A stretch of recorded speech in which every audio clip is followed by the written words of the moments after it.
দর্শক, রশিদার কাছে এসেছি। তার জামাই মারা গেছেন, তার স্বামী মারা গেছেন। আপনারা দেখতে পাচ্ছেন তার চোখের কোণায় জল। তিনি ইতিমধ্যে কান্না করে ফেলেছেন আমাদের সাথে কথা বলতে এসে। যাই হোক, আমরা রশিদার মুখ থেকে জানতে চাইবো সে কেমন পাত্র চাচ্ছে। রশিদা, কেমন আছো আপু তুমি? আসসালামু আলাইকুম। আমি বেশি একটা ভালো না। তো আমার স্বামী মারা গেল প্রায় 2 থেকে 2.5 বছর চলতেছে। তো আমার একটা মেয়ে আছে। অনেক তুমি কি এখন স্বামীর বাড়িতে আছো নাকি বাবার বাড়িতে আছো? বাবার বাড়িতে আছি। তারপর একটা মেয়ে আছে, মেয়ের বয়স কত? আমার মেয়ের বয়স হচ্ছে 4.5 বছর। 4.5 বছর। তোমার বয়স কত? ছোটতেই বিয়ে হয়েছিল? হ্যাঁ, আমার অনেক ছোটকালে বিয়ে হয়েছে। আমার রানিং 22 চলতেছে। রানিং 22 চলতেছে। দর্শক, রশিদার কিন্তু 22 বছর চলছে এবং তার স্বামী মারা গেছেন, একটা মেয়ে রয়েছেন। সে এখন স্বামীর বাড়িতেই আছে, আমাদের কাছে ইন্টারভিউ দিতে এসেছে। আপনারা যারা যারা বিয়ের জন্য আগ্রহী, আপনারা এই ভিডিও ফুটেজ শেয়ার করে দিবেন। আমরা আরও কিছু জানার চেষ্টা করব, কারণ সে যেহেতু পাত্র খুঁজছে, কেমন প্রকৃতির ছেলে তিনি চাচ্ছেন এবং তার সাথে কতটুকু মানানসই আছে কিনা আমরা সব বিষয় জানার চেষ্টা করব। আপনারা দেখছেন তার মনটা অনেক খারাপ, কিন্তু তার জামাই মারা গেছেন। তিনি কিন্তু ভালোবেসে তার জামাইকে বিয়ে করেছিলেন, আমাদের সাথে একটু আগে তিনি বলেছেন। আচ্ছা রশিদা, তোমার জামাই কি করতো? ও চাকরি করতো ব্যাংকে। এখন তুমি কি করছো, মানে কি করে পরিবারটা তোমার চলছে? আমি এখন বর্তমানে একটা ছোটখাটো চাকরি করতেছি, করে আমার মেয়েকে নিয়ে কোনো রকম দিন পার করতেছি আর কি। তোমার জামাই ব্যাংকে চাকরি করতো। আচ্ছা, তুমি এখন জামাই বাড়িতে আছো, তোমার ফ্যামিলি থেকেই কি তোমাকে বিয়ে দিবে?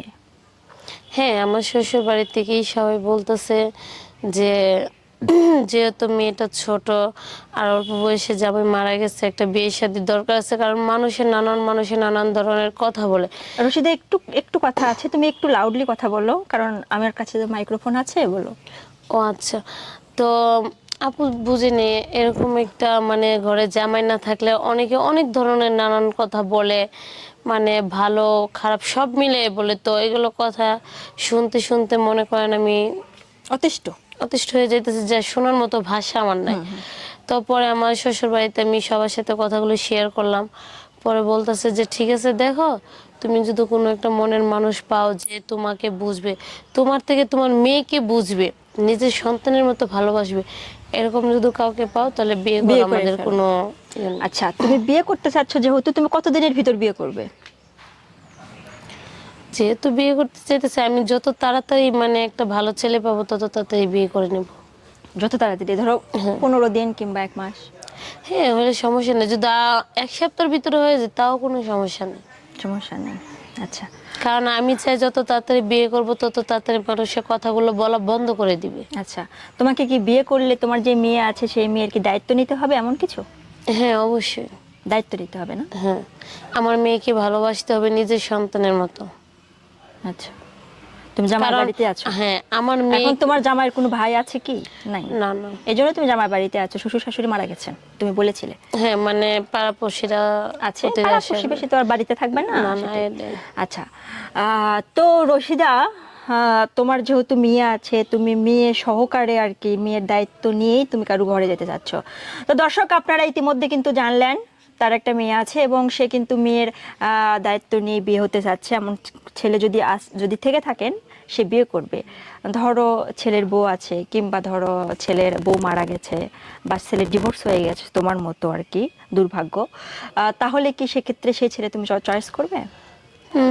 চয়েস করতে বলতে আপু, যদি ছেলের বউ না থাকে, তার যদি আগে সন্তান থাকে, সে যদি আমার তার সন্তানের মতো ভালোবাসে, আমি তার সন্তানকে আমার বাচ্চার মতো, সন্তানের মতো আমি মানুষ করব বা দেখাশোনার সব দায়িত্ব নেব।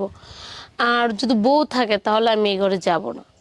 বউ মারা গেছে বা বউ চইলা গেছে এরকম হইলে আমার কোনো সমস্যা নেই। কারণ আমি তো নিজেও এরকম একটা মানুষ।